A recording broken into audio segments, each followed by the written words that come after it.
ವಿರೋಧಿ ಕೃತ್ಯಗಳು ಹೆಚ್ಚಾದಂತೆ ಕಾಣಿಸ್ತಾ ಇದೆ. 10 ದಿನಗಳ ಹಿಂದಷ್ಟೇ ಕಿಡಿಗೇಡಿಗಳು ನ್ಯೂಯಾರ್ಕ್ನ ಸ್ವಾಮಿನಾರಾಯಣ ಮಂದಿರದ ಗೋಡೆ ಮೇಲೆ ಆಕ್ಷೇಪಾರ್ಹ ಬರಹವನ್ನ ಗೀಚಿದ್ರು. ಇದೀಗ ಕ್ಯಾಲಿಫೋರ್ನಿಯಾದ ಸ್ವಾಮಿನಾರಾಯಣ ದೇಗುಲದ ಗೋಡೆ ಮೇಲೂ ಕೂಡ ಕಿಡಿಗೇಡಿಗಳು ಅಂತಹದೇ ಕೃತ್ಯವನ್ನು ಎಸಗಿದ್ದಾರೆ. ದೇಗುಲದ ಗೋಡೆಗಳ ಮೇಲೆ ಹಿಂದೂ ವಿರೋಧಿ ಬರಹಗಳನ್ನು ಬರೆದಿದ್ದಾರೆ. ಕುಡಿಯುವ ನೀರಿನ ಪೈಪ್ ಅನ್ನು ಧ್ವಂಸಗೊಳಿಸಿದ್ದಾರೆ. ಈ ಕೃತ್ಯಕ್ಕೆ ಅಮೆರಿಕ ಹಿಂದೂ ಧರ್ಮೀಯರೆಲ್ಲರೂ ಕೂಡ ಆಕ್ರೋಶವನ್ನು ವ್ಯಕ್ತಪಡಿಸಿದ್ದಾರೆ. ಪೊಲೀಸರು ತನಿಖೆಗೆ ಕೈಗೆತ್ತಿಕೊಂಡಿದ್ದಾರೆ.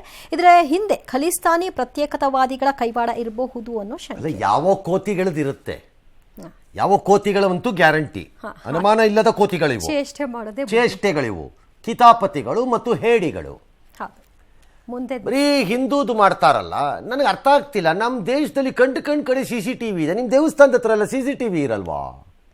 ಇರ್ಬೇಕಲ್ಲ. ಅವು ಯಾವನ್ ಮಾಡಿದಾನೆ ಅನ್ನೋದು ಸಿಕ್ಕಲ್ವಾ ಅಲ್ಲ? ಹಂಗಾರೆ ಪ್ರತಿ ಸರಿ ಬಣ ಬಳದ್ರು ಅಂತಾರೆ. ಯಾವನು ಅಂತಾನೆ ಹೇಳಲ್ಲ ನಮಗೆ ಕರೆಕ್ಟಾಗಿ. ನಿಜ, ಕೊನೆಗೆ ಯಾರು ಅಂತ ನಮ್ಮಲ್ಲಿ ಬರ್ರಿ ಅರ್ಧ ಗಂಟೆಗೆ ಫಸ್ಟ್ ಹಾಕೇ ಬಿಡ್ತೀವಿ ನಾವು ತಗತ್ಲ ಕಡೆಗೆ ಅಂತ. ಇಲ್ವಾ ನಿಮ್ಮ ಹತ್ರ? ಯಾವೂರು ಅಮೇರಿಕ ಅದು ಇದ್ರೆ ತೋರಿಸ್ರಿ ಹಂಗಾರೆ. ಎರಡನೇದು, ಈಗ ಬಣ್ಣ ಬಳಿಯುವಂಥ ಹೇಡಿಗಳು ಸಿಕ್ಕಾಕೊಂಡ್ರೆ ನಾಳೆ ಇನ್ನೊಂದು ಧರ್ಮದ ಯಾವುದೋ ಸ್ಥಳಕ್ಕೆ ಗೋಡೆ ಮೇಲೆ ಹಿಂಗೆ ಬಣ್ಣ ಬಳಿಯೋದೇನು ಭಾಳ ಕಷ್ಟದ ಕೆಲಸನಾ? ಭಾಳ ಕಷ್ಟ. ಏನು ವೀರರು ಎಲ್ಲ ಅದರಿಂದ ಏನು ಶೋಕಿಗಳು ತಂದು ಆಧುನಿಕ ಕಾಲದಲ್ಲಿ ಹಳ್ಳಿಗಳಿಗೆ ಸರಿಯಾದ ರಸ್ತೆ ಇಲ್ಲ ಅಂತಾರೆ. ಏನಿಲ್ಲ, ಏನು ಮಾಡೋಕ್ಕಾಗತ್ತೆ? ನಾವೇನು ನಿಮ್ಗೆ ಬರ್ಕೊಟ್ಟಿದ್ವಾ ಅಂತ ಕೇಳ್ತಾರಪ್ಪ.